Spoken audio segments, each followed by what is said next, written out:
Hello children, पिछले दिनों आप लाइट पढ़ रहे थे। इसमें मैं बताया था कि लाइट है क्या चीज।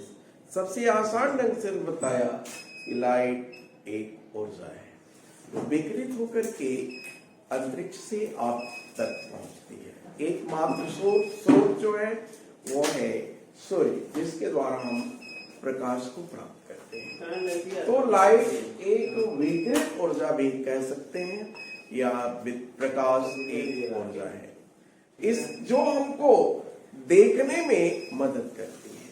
प्रकाश के द्वारा ही हम वस्तुओं को देखते हैं या देख पाते हैं।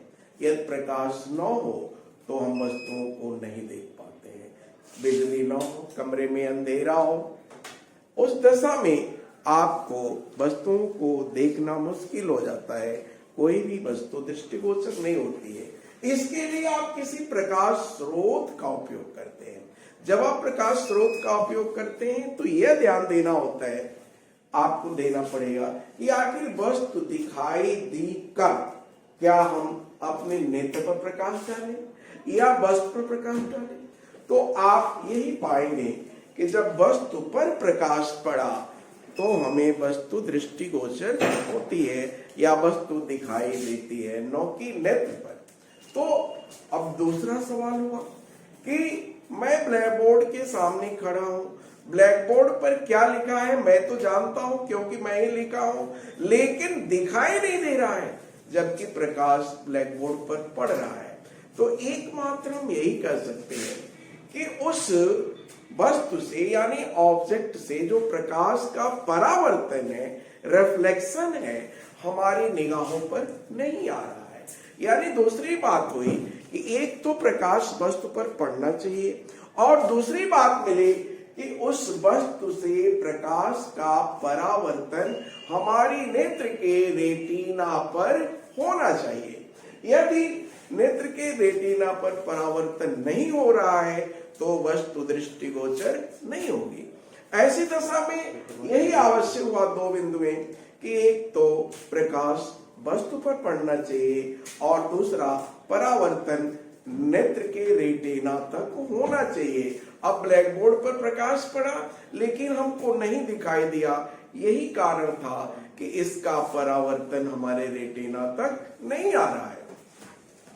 पुनः एक समस्या आती है, यदि वस्तु पर भी प्रकाश पड़ रहा है और परावर्तन भी हो रहा है तो भी ऐसी भी स्थिति होगी कि न दिखाई दे। यानी यदि परावर्तन हो रहा है तो हमारे रेटिना तक नहीं हो पा रहा है, इसी कारण वस्तु हमको दृष्टिगोचर नहीं है। यदि यह तल जो यह वस्तु है, यह तल बिल्कुल अवशोषित कर ले प्रकाश को एब्जॉर्ब कर ले तो भी हम उसको नहीं देख पाएंगे। अथवा यह वस्तु पूरा का पूरा प्रकाश को दूसरे तरफ पारगमित कर दे तो भी हम नहीं देख पाएंगे।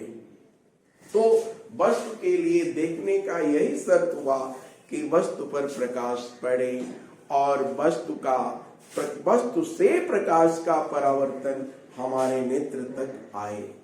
और न देखने का या तो वस्तु पूरा का पूरा प्रकाश को ही अवशोषित कर जाए, यानी 100% प्रकाश को अवशोषित कर ले, अथवा 100% प्रकाश को पारगमित कर दे, आर पार भेज दे, परावर्तन न आए तो वह वस्तु दृष्टिगोचर नहीं होती है, यानी वस्तु दिखाई नहीं देती है।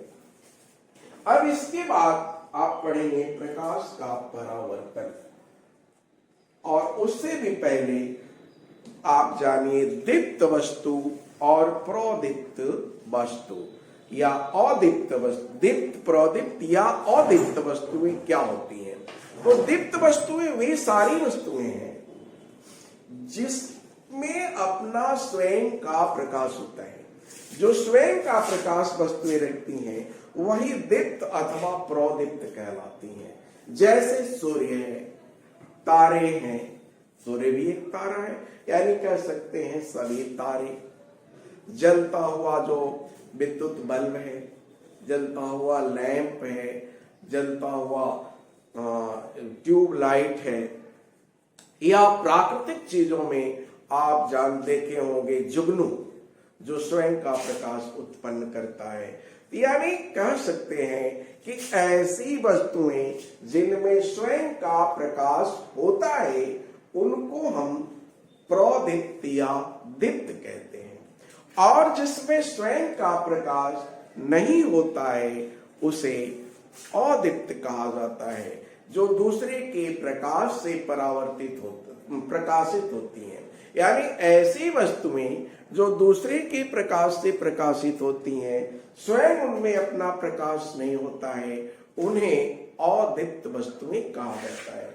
जैसे ये चाक है, यह अदीप्त वस्तु कही जाएगी। यह पुस्तक है, अदीप्त वस्तु कही जाएगी। आपकी कलम है, अदीप्त वस्तु है। यह ब्लैक बोर्ड है, अदीप्त वस्तु है। यह जो फर्नीचर है आप जिस पर बैठे हो, ये अदीप्त वस्तुएं हैं। यानी जिसमें स्वयं का अपना प्रकाश न हो।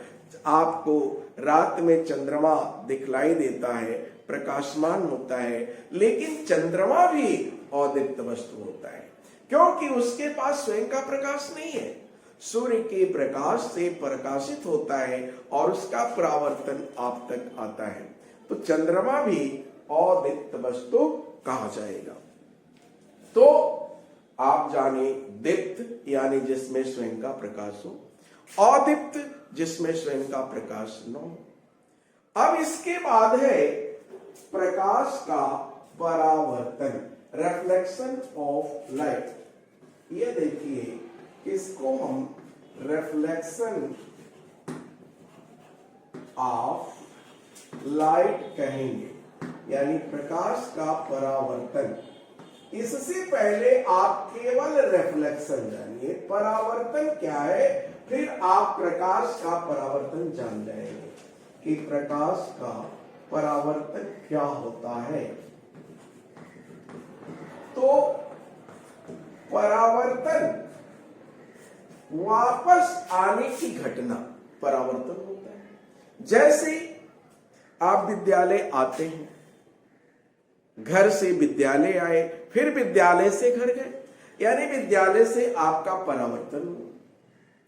गेंद ले लेते हैं, दीवार पर आप थ्रो करते हो, फिर कैच करते हो, तो गेंद जब दीवार पर थ्रो किए तो दीवार से वो परावर्तित होता है, यानी तल से टकरा करके वो आता है वापस। बस इतना ही आप जाने परावर्तन, यानी किसी तल से टकराकर किसी बिंदु से वापस आने की घटना। जैसे आप विद्यालय को बिंदु माना जाए तो विद्यालय से परावर्तित होकर गए, और गेंद को टकरा रहे हो तो कल किसी तल से टकरा कर वापस आ रहा है, तो किसी तल से टकराकर वापस आने की घटना परावर्तन है। अब रहा सवाल प्रकाश का परावर्तन।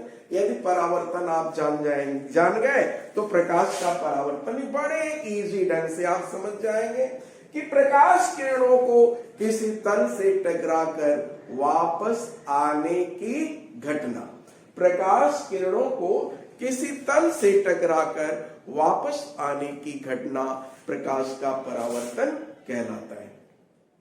आपको परावर्तन का नियम बताने की जरूरत नहीं है, क्योंकि केवल आपकी बुक में प्रकाश का परावर्तन ही दिया है, लेकिन मैं आपको प्रकाश के परावर्तन का नियम भी बताएंगे कि क्या है।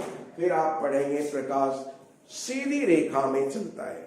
तो प्रकाश का परावर्तन आप जान गए कि प्रकाश किरणों को किसी तल से टकराकर वापस आने की घटना को ही प्रकाश का परावर्तन कहते हैं। जैसे टॉर्च लीजिए और एक मिरर ले लीजिए, मिरर पर टॉर्च से रोशनी को थ्रो करें तो प्रकाश का परावर्तन आपकी तरफ आएगा, या किसी एंगुलर आपको किसी कोण पर भेजना चाहे तो वो कोणीय परावर्तन होगा। तो इस तरह से किसी तल से प्रकाश किरणों को टकराकर वापस आने की घटना को ही प्रकाश का परावर्तन कहा जाता है। अब है प्रकाश सीधी रेखा में चलता है। तो प्रकाश सीधी रेखा में चलता है, इसको जानने के लिए बड़े ही इजी ढंग से आप जान सकते हैं। जैसे एक ट्यूब मैं बना रहा हूं, और उससे यदि वस्तुओं को देखा जाए तो दिखलाई देगी। इसी वस्तु को आप लक्ष्य बना करके यदि इस ट्यूब से देख रहे हैं तो ये दिखलाई देगी, लेकिन जरा सा हम इसको तिरछा कर दे तो वह वस्तु नहीं दिखलाई देगी। इस तरह से आप कह सकते हैं कि प्रकाश सीधी रेखा में चलता है। यदि वो सीधी रेखा में नहीं चलता तो मुड़ करके आ जाता और वह वस्तु दृष्टिगोचर होती। यानी प्रकाश सीधी रेखा में चलता है। तेज धूप होती है, आप छाता तान लेते हैं, छाता से प्रकाश की किरणें के बीच में एक अवरोध आ गया और फिर छाया बन जाती है। छाया प्रकाश के सीधी रेखा में, किरणों के सीधी रेखा में ही चलने के कारण है। यह किरणें सीधी रेखा में नहीं चलती तो छाया नहीं बनता, आपका छाता अनुपयोगी हो जाता। और सीधी रेखा में यदि नहीं चलती तो दूसरी तरफ से मुड़ करके छाते में आ जाती, फिर धूप ही धूप रहता, छाता का कोई उपयोग नहीं रहता। इस प्रकार ही आपके कमरे में भी छाया नहीं बना रहता। यदि प्रकाश सीधी रेखा में नहीं चलता तो कमरे में भी छाया नहीं बनता, वो मुड़ करके दूसरी तरफ से आपके कमरे में प्रकाश चला आता और फिर होता क्या, कमरे में भी धूप ही धूप नजर आती और छाया बनता ही नहीं, पेड़ के नीचे भी छाया नहीं बनता। तो प्रकाश सीधी रेखा में चलने का बड़ा ही हमारे लिए उपयोग है। प्रकाश सीधी रेखा में चलता है, आप दूसरे भी प्रयोगों से आप स्वयं ही उसको कर सकते हैं। प्रकाश के सीधी रेखा में चलने का प्रभाव, आप कार्डबोर्ड ले लें या मोटे पेपर ले लें, 3 पेपर ले लें, तीनों को एक जगह पर छिद्रित कर दें और एक जगह उसको एक सीध में रख दें, तो आर से पार हमको यदि बिंदुएं सीधी रेखा में होंगी तो दूसरे तरफ की वस्तुएं दिखाई देती हैं। लेकिन किसी एक पेपर को या बोर्ड को आप थोड़ा सा खिसका दें तो वो वस्तु नहीं दिखाई देती है। इससे ज्ञात होता है कि प्रकाश जो है सीधी रेखा में चलता है। अभी आपने देखा कि सीधी रेखा में प्रकाश यदि नहीं चलता तो कितना दुष्परिणाम होता। आपके कमरे में भी धूप ही धूप खिला होता, छाता का कोई उपयोग नहीं होता, पेड़ के नीचे भी छाया नहीं मिलता। इस प्रकार हमारे लिए बहुत उपयोगी रहा प्रकाश का सीधी रेखा में चलना। बस आज यहीं तक।